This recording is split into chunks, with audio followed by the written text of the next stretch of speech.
Channel को subscribe करो पहले। हाँ जल्दी करो, मुझे पता है कि आप लोग नहीं करते हो, वीडियो देखते हो लेकिन सब्सक्राइब नहीं करते। ये लाल कलर का बटन नहीं से दबाओ, जल्दी दबाओ, जल्दी दबाओ, फिर मैं शुरू करूँ। दबा दो जल्दी, दबा दिया। मेरे प्यारे दोस्तों, नो पॉलिटिक्स प्लीज में आपका स्वागत है। दोस्तों, 2024 के आम चुनाव, लोकसभा चुनाव अब सिर पर हैं। सभी दल अपनी अपनी तरह से इन चुनावों की तैयारियों में लग गए हैं। भारतीय जनता पार्टी भी कुछ न कुछ नया शिकूफा लेकर आ रही है, जिसमें से कि उन्होंने यूनिफॉर्म सिविल कोड यानी कि समान नागरिक संहिता लागू करने के लिए भी अपनी इंटेंशन जता दी है। दोस्तों, ये यूसीसी या यूनिफॉर्म सिविल कोड बहुत लंबे समय से चर्चा में रहा है। यानी कि और यहाँ तक कि जब संविधान का निर्माण हुआ था तो उसमें भी इस यूनिफॉर्म सिविल कोड के बारे में काफी बहस हुई थी, और ये तय किया गया था कि आने वाले समय में यूनिफॉर्म सिविल कोड इस देश में लागू किया जाएगा। लेकिन चूंकि इस देश में नेता हैं, लोकतंत्र है, चुनाव है, तो सबको अपीजमेंट करने के लिए कुछ ना कुछ चीजें चाहिए, मुद्दे चाहिए, इसलिए यूनिफॉर्म सिविल कोड लागू नहीं किया जा सका। यूनिफॉर्म सिविल कोड का मतलब है कि सभी नागरिकों के लिए समान कानून होने चाहिए और उनका कार्यान्वयन जो है समानता से होना चाहिए। उसमें कोई भी धार्मिक आधार नहीं होना चाहिए, क्योंकि अभी देश में प्लेसेस ऑफ वर्शिप एक्ट जो कि हिंदुओं के मंदिरों से संबंधित है वो लागू है, वक्फ बोर्ड का एक्ट लागू है, हर प्रकार के पर्सनल लॉ भी मौजूद हैं। ठीक है, हिंदू मैरिज एक्ट अलग है, मुस्लिम का अलग है, क्रिश्चियंस का अलग है। ऐसे कर करके बहुत सारे नियम कानूनों के कानून, उप कानून, फिर उसके उप उप कानून, इस प्रकार की चीजें मौजूद है। अब सवाल ये है कि यूनिफॉर्म सिविल कोड अगर लागू हो जाएगा तो क्या इससे प्लेसेस ऑफ वर्शिप एक्ट खत्म हो जाएगा? क्या इससे अल्पसंख्यक मंत्रालय खत्म हो जाएगा? क्या इससे वक्फ बोर्ड खत्म हो जाएगा? क्या आपको लगता है खत्म हो जाएगा? और मोदी जी ऐसा करेंगे? भाई, मोदी जी को तो दिल भी जीतना है, अपीजमेंट भी करना है। तो मुझे नहीं लगता कि यूनिफॉर्म सिविल कोड आने से कोई बहुत ज्यादा बड़ा परिवर्तन होने वाला है। उसके पीछे कारण है। देखिए, यही नियम कानून थे 1800 सन से जो है अंग्रेजों ने लागू किए थे। लेकिन अंग्रेजों के समय में किसी में हिम्मत थी कि इन कानूनों का जो है वायलेशन कर सके? क्यों? क्योंकि उनका इम्प्लीमेंटेशन बहुत तगड़ा था। वो एक हफ्ते के अंदर फांसी पे चढ़ा देते थे। आप चिल्लाते रहिए, लटका के वो निकल जाते थे। हमारे वहां तारीख पे तारीख, तारीख पे तारीख, काला कोट पहने हुए वकील और जज सब अपनी अपनी रोटियां पकाते रहते हैं और केसों को लंबा खींचते रहते हैं।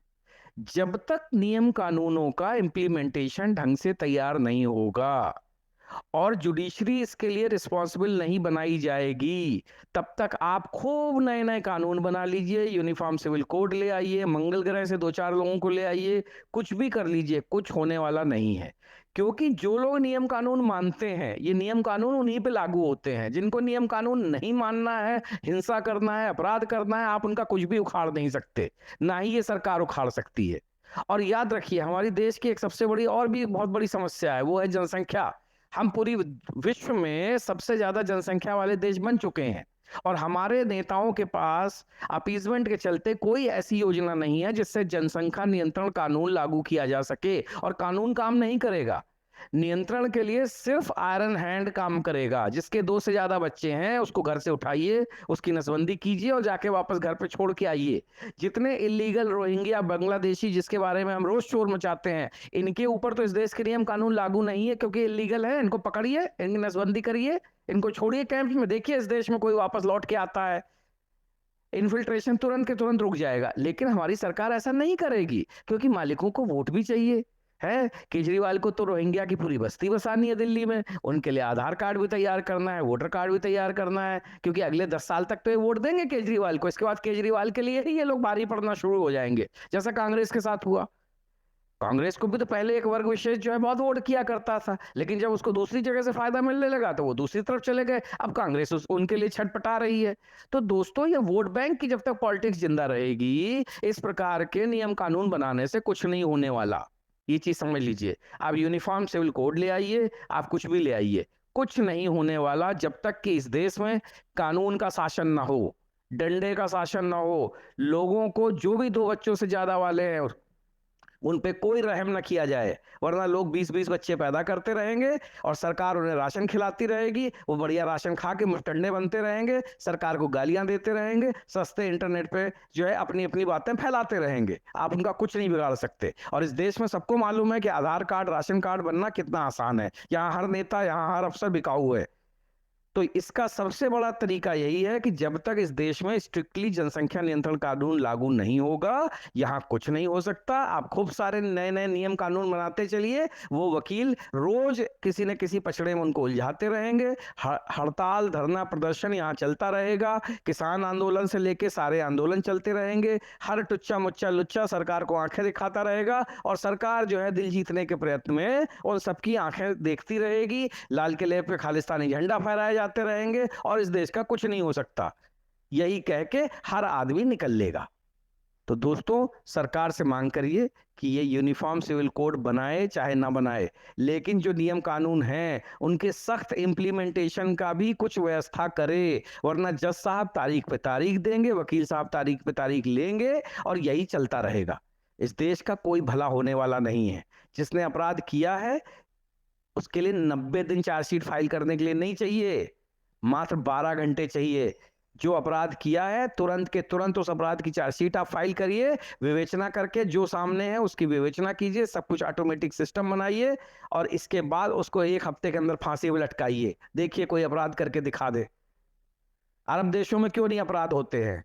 वहां पे तो कोई पुलिस वाला सड़क पे भी नहीं रहता है, लेकिन किसी माई के लाल में हिम्मत है कि कोई अपराध करके या सड़क पे यहां तक कि थूक के चला जाए। क्यों? क्योंकि वहां पे पता है अगले दिन गर्दन काट दी जाएगी, इसलिए आदमी घबराता है। यहाँ पर क्या है, लोकतंत्र हावी है। लोगों को जो है नेतागण जो है बड़ी कहते नहीं, धरना प्रदर्शन और जो है जो हमारे गांधी जी जो दे गए थे, भूख हड़ताल का जो सपना दिखा के गए थे, उन सब के चलते जो है इस देश की जो हालत जो है आज जो है सत्यानाश की तरफ बढ़ रही है। तो दोस्तों, अगर इस देश को बचाना है तो नियम कानूनों का इम्प्लीमेंटेशन सबसे पहले होना चाहिए। ये यूनिफॉर्म सिविल कोड और ये सारे ड्रामेबाजी करने से कोई फायदा नहीं है। और अगर जिन लोगों को लगता है कि इसके आने से इस देश में बाहर आ जाएगी, तो मैं यही कहूंगा कि ये सिर्फ एक सपना है। इस सपने को आप देखते रहिए, इसका हकीकत से कोई लेना देना नहीं है। जय हिंद, जय भारत।